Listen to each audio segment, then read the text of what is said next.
本日も JR 東日本をご利用くださいましてありがとうございます。この列車は特急フレッシュ日立37号高萩行きです。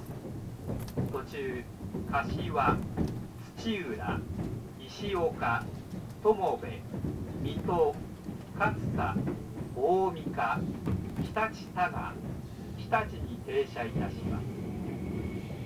自由席は7号車から10号車、グリーン車は5号車です。トイレは1号車、3号車、5号車、7号車と9号車にあります。車内は電気、トイレを含めまして全て禁煙です。お客様にお願いいたします。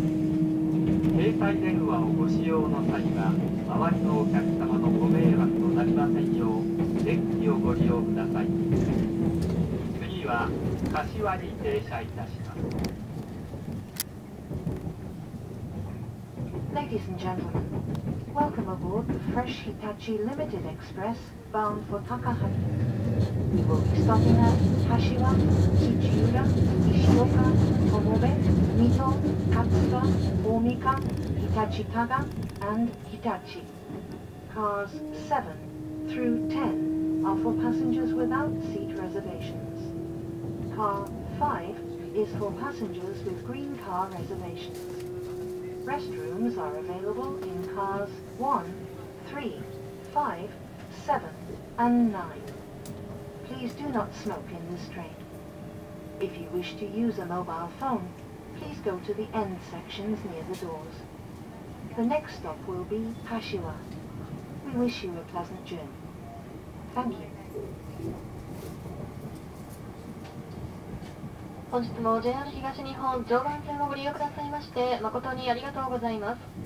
ご乗車の列車は特急フレッシュ日立37号高萩行きです。これから先の停車駅と到着時刻をご案内いたします。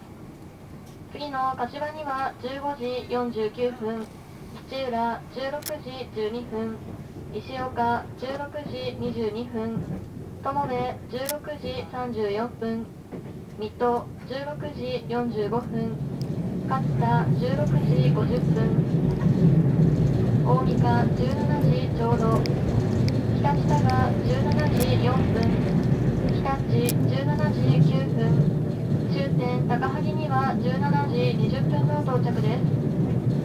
この列車には車内販売員が乗車しております。ぜひご利用ください。終点の高萩までガツタウン行く中村がご案内いたします。